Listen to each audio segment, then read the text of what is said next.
Okay, time for some fun. In Revelations 14.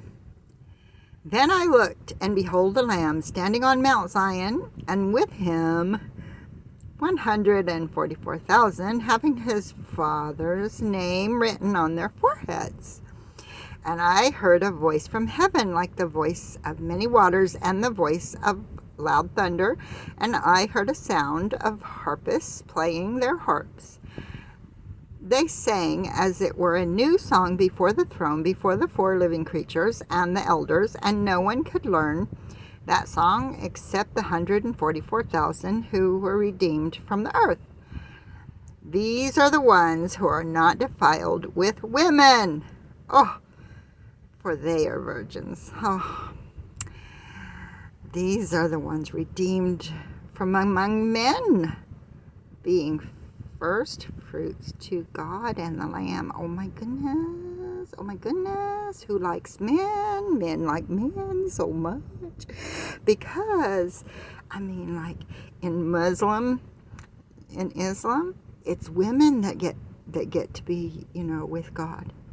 And their Lamb, their Muhammad, and their and all of them. But here it's men that get to be with men. Now let's read this again. Let's see what happens. Let's see if we can fix this.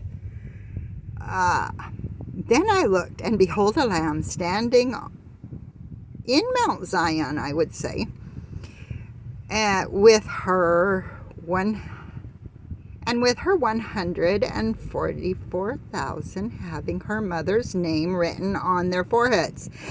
And I heard a voice from heaven, like the voice of many waters, and like the voice of a loud thunder. And I heard the sound of harpists playing their harps. They're all happy.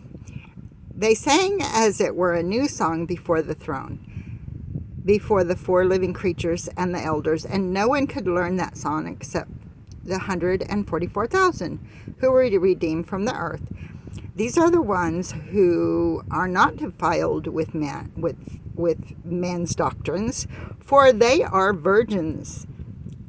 Virgins in the way of not being defiled with the blood. These are the ones that follow the Lamb wherever she goes.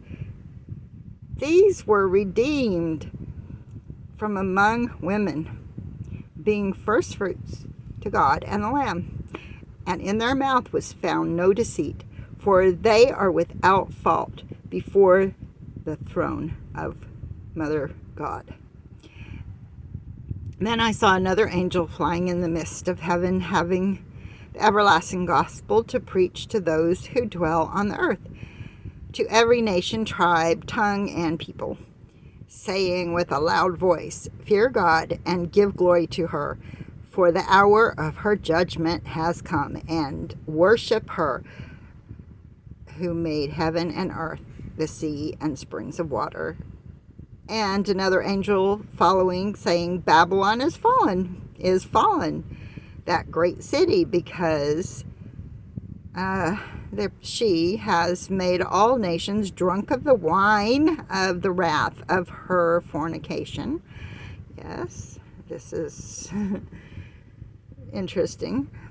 Then a third angel followed them, saying with a loud voice, If anyone worships the beast and his image, and receives his mark on his forehead or on his hand, he himself shall also drink of the wine of the wrath of God, which is poured out full strength into the cup of her indignation.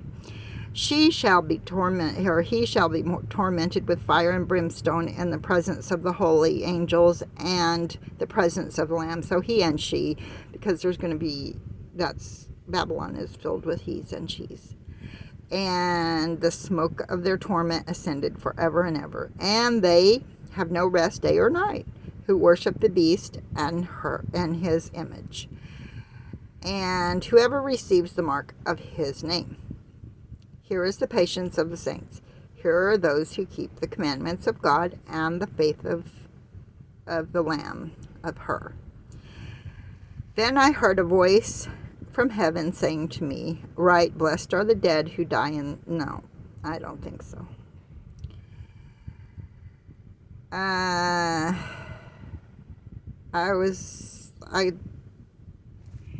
I found that it was very interesting. I think that it's mixed up, so it has to be looked at. But I'm absolutely positive that men like men an awful lot to want to take them to heaven the way Muhammad takes women to heaven. And that's all for today. Sorry.